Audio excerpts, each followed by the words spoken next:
2 minutes. Our next speaker is Dr. Virendra Sachdeva, who's a consultant pediatric ophthalmologist, Rambismus and Neuro-Ophthalmology in Nimagadda Prasad Eye Care Center of LVPI at Visakhapatnam, who would be presenting the second case, which will bring on more thoughts to muse on, and I'm sure it's going to generate a lot of discussions. So let's hear from you, Dr. Virendra. Good evening, madam. Thank you very much for the opportunity to present this interesting case. I would like to begin by thanking the ARC and Dr. Chitra Ramamurthy Garu and also Murli for giving this opportunity. So coming straight to the case, this is a 50 years old woman who was first seen by us in 2016 July. She had been referred to us from the cornea clinic for evaluation of an incidentally detected disc edema in the right eye. At that time, the patient denied any history of headache, blurring of vision, transient visual obscurations, tinnitus, or double vision. There was significant relevant prior history. She was known to have refractive error, hypertension, and ulcerative colitis for 5 years. She was on treatment with tablet mesalamine for 3 years, but it had been stopped 2 years prior on the advice of the treating gastroenterologist. On examination, her visual acuity was 20/20 in both eyes with moderate compound myopic astigmatism. Color vision was normal by using Ishihara color vision testing. Low contrast visual acuity was good. Anterior segment examination, pupils and ocular motility were normal. Coming to the fundus examination, the media was clear in both eyes. The entire fundus examination was normal in the left eye, including a normal looking optic disc with medium size. In the right eye, the media was clear. There was presence of disc edema along with blurring of margins, and there was hyperemia of the optic disc. There was partial obliteration of the cup. So at that time, the cornea faculty had already obtained autofluorescence, which showed absence of any hyperautofluorescence. But still, the patient was referred to us with diagnosis of compound myopic astigmatism, presbyopia, and pseudodisc edema.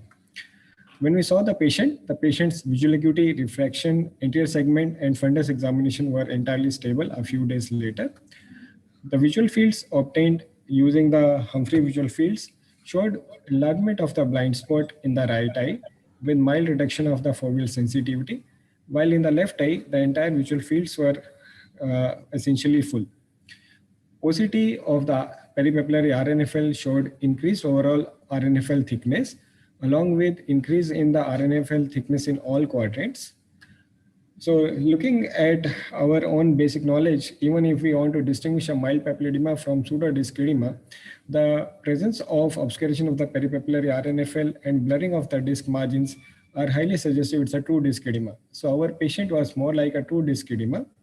At this point of time, we obtained MRI brain with contrast, and at that time, the available images were reportedly normal. The patient was actually diagnosed as incipient NAION at that time, given a presence of a disc edema, middle-aged female, and relatively good normal visual function. So at this point of time, patient was further evaluated for vasculopathic risk factors, and all were normal excepting for moderately elevated serum homocysteine. The patient was started on tablet Homocheck, which is combination of neovitamins, tablet aspirin, and was asked to come back in 1 month for keeping in close observation.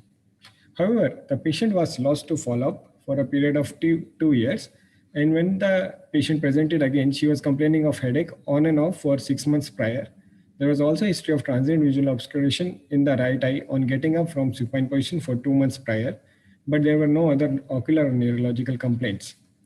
So at this examination also, visual acuity, anterior segment, pupillary examination were entirely normal, and the fundus examination was completely unchanged. This is the picture of the right and left eye at this presentation. And there was definitely blurring of disc margins, peripapillary RNFL edema, and obscuration of blood vessels at the margins. So this, as compared to the previous presentation in 2016, if we see the disc appearance in the right eye was completely unchanged. So at this point of time, we were dealing with a case of unilateral persistent disc edema with normal visual function. So we were looking at various possible considerations. Could it still be this pseudodisc edema? Unlikely. Could it be an optic nerve sheath meningioma, orbitals or intracranial space occupying lesion? Or could it be simply elevated intracranial hypertension due to IH, CSVT, or a low flow dural AV fistula? These were my considerations. We thought of pseudodisc edema because of unchanged appearance of the disc and a normal visual function. But the points against were like patient had only a moderate myopia, neither extreme hypermetropia or extreme myopia, where this is common. And there was definite obscuration of vessels. So it was more likely to be a true disc edema. Still, I obtained a B scan, which showed only elevation of the optic disc, but there was no underlying disc drusen. Incipient LAIN, the points in favor were like unchanged appearance of the disc, but it should resolve in 6 to 8 weeks by the natural history. So it was not in my consideration at this point of time. Given the fact that she was a middle-aged woman and there was unchanged appearance of the disc for a long time, could it be an optic nerve sheath meningioma which has not caused further damage? The point against the old MRI was normal, but it was actually a non-contrasted study. Could it be an orbital space occupying lesion? Yes, it's possible, but again, the MRI of the brain and orbit sections was normal. The most likely differential in my mind was a unilateral disc edema secondary to raised ICP. The points in favor were long-standing disc edema, good visual function, and HUF had shown previously only enlargement of the blind spot. The points against are that it's uncommon, but it is reported. There are few prior reports which tell that intracranial hypertension can present with unilateral disc edema in IAH, posterior fossa lesions. And in the larger study by Baidet et al. From Emory, they reported that 9 out of the 558 patients had purely unilateral disc edema and 20 had about asymmetric disc edema. So we reviewed the MRI again, and at this point of time, we could see carefully that there was a mild flattening of the sclera at the optic nerve globe junction. There was mild tortuosity of the optic nerve. So raising concern that it could be elevated intracranial pressure causing disc edema. We looked at the patient profile. She was middle-aged woman with medium build, unlikely, not completely fitting into a profile for IH. So that's why I was wondering whether it could be CSVT also. Therefore, we obtained MRI brain and orbits with contrast and MRV brain. And these are the relevant images which showed presence of partial empty cella, flattening of the sclera. 1 minute left. Yeah. And at the MRV brain was suggested possible hypoplasia and filling defects in both transverse sinuses. But MRV brain with contrast confirmed the diagnosis of chronic thrombus in both transverse sinuses. So at this time, we revised the diagnosis disc edema secondary to CSVT. And she had hyperhomocysteemia and ulcerative colitis. These could be the contributory factors. There is only one prior report of unilateral disc edema due to CSVT, and this patient was a 16-year-old woman with a girl with acute presentation. The patient had actually superior sagittal sinus thrombosis. So we evaluated our patient further for thrombotic profile, and we found that she was positive for methyl tetrahydrofolate reductase gene mutation, and this could have caused hyperhomocysteemia. And also it is reported that CSVT can occur in increased tendency in ulcerative colitis. So at this point of time, we put the patient in consultation with neurologist, and patient resolved with treatment with Diamox, acetone, and vitamin B12. This is a picture 5 weeks later. We can see the resolution of the disc edema and interval improvement in the foveal sensitivity.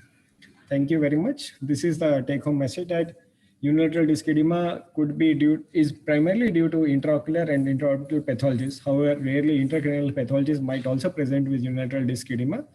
And we should keep in mind possibility of subacute and chronic CSVT that might present only with ophthalmic signs or unilateral disc edema. Thank you very much. Thank you very much for a wonderful presentation. Murli, can you take on? Yes, I have a question for Dr. Virender, and Dr. Sujata Guha will be discussing this Dr. Virender's case. That is, how often do you see a unilateral disc edema, madam, and do you think the multicolor photography, is it of value in distinguishing a true from a pseudo disc edema? There's one more question that I have. You had mentioned, Dr. Virender, that the optic canal could have been narrow. There is another theory that is propounded, that is the meninges may, 3 meninges in the subarachnoid space may extend around only one optic nerve. So a raised ICT may be passed only to that optic nerve and cause axoplasmic stasis. So Dr. Sujata Guha and Dr. Virender, can you take the question? Yeah, if you have a unilateral disc edema, you really wouldn't think of a raised ICT in the first place. And it was lucky that the patient had gone to a big institute. Otherwise, it would have been missed if the patient had not had a MRV. The specific. Just give me 1 minute. Quick. Meanwhile, Murli, can I ask a question to Dr. Plant? Yeah. Is it normal or natural for a disc edema because of raised ICP to just remain there, no fluctuation, no increase, no decrease in optic nerve function? For many years, yes, it can happen. Yes, I mean all of the disc swelling that we see is due to holdup of axonal transport and axonal swelling. There may be some tissue edema as well, some transudate there in some instances, but that can maintain perfectly normal optic nerve function. I must say, I usually find with these unilateral cases that there is a small RAPD, even if you can't detect any other loss of vision. You mentioned the enlarged blind spot. It's very interesting because actually any swollen disc will give you an enlarged blind spot, and it doesn't really tell you any more than looking at the disc, because it's due to just the local changes in the retina, local hyperopia, and also the Stiles-Crawford effect because of distortion of the retina. There's no way that you could damage the optic nerve directly and get involvement of just those ganglion cells that are around the optic disc. It just couldn't happen. So you will see that it's quite a benign finding, and so are TVOs actually. We've seen patients have TVOs for several years without any deterioration in function. I had two patients with exactly like this, with a long history of TVOs and unilateral papilledema, and they both had optic nerve sheath fenestration, which was always very successful at getting rid of TVOs. And in both of them, they came back a few weeks later with papilledema in the other eye. In one case, it was the first time in 9 years, and it had happened for the first time in 9 years. And in the other case, not quite as long as that. We didn't publish it because unfortunately the fellow, it was back in the days of photographs, and the fellow lost all the photographs, got it all muddled up. But I don't know if anyone else has come to that. So unilateral papilledema in raised intracranial pressure is rare, as you say, and we don't know why it happens. There was a report on saying there might be a difference in the diameter of the optic nerve canal, but Simon Hickman repeated that, and he didn't find that. So we don't know why it's unilateral in some cases. But I think your scan is very interesting because it clearly shows the changes associated with papilledema, flattening of the globe, and distension of the optic nerve sheath, much more on the affected side. Yeah, thank you very much. Yeah. What would be the dosage of acetazolamide, which is ideal for these cases? Depends which country you're in. Depends which side of the Atlantic you are. I don't know how it is in Central Asia. In America, it's 4 grams a day, and in Europe, it's a quarter of that. Is it? I don't know if where you get to India, is it getting less or more? You're going around the other way. I don't know. Thank you very much, Dr. Plant. Very useful inputs. Just to add that I was hoping that I will start with 500 milligram per day and see how the response comes. And the patient actually responded to about 1 gram per day. We kept the patient on 1 gram. And over a period of actually 2 months, the disc edema had significantly reduced. And then we slowly tapered. I think the patient disc edema completely resolved in 6 months on 500 milligram per day. It is very uncommon. another hypothesis, I think, as Murli was saying, was that there is decreased transmission of the CSF along the meninges. And then there is one more hypothesis which says that the lamina cribrosa might be different on the two sides. So these are three hypotheses which are there in the literature. Thank you very much. SG madam, any comment before we move on?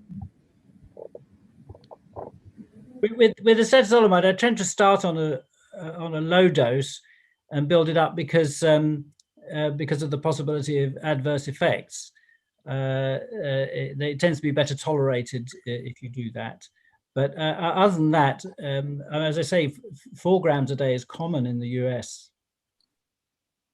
Well, Padmaja seems to differ. Padmaja is from the US, and she says that nobody gives 4 grams because people don't tolerate it there. And she says they give 1.5 to 2 grams and they are able to control the problem with that. Yeah, Yes. because it takes out the soda. You cannot have like soda, like your pop after that. So nobody, like, especially if you're in an overweight state like me, like in Kentucky, they will not tolerate that much. And then so we tend to go slowly, but we've touched, as Dr. Plant said, like 3.5 and 4 grams. But generally, like, you know, so we slowly escalate. Although, like, I know that when we did the IIH study, they said they wanted us to touch 4 grams in 25 days. Thank you very much for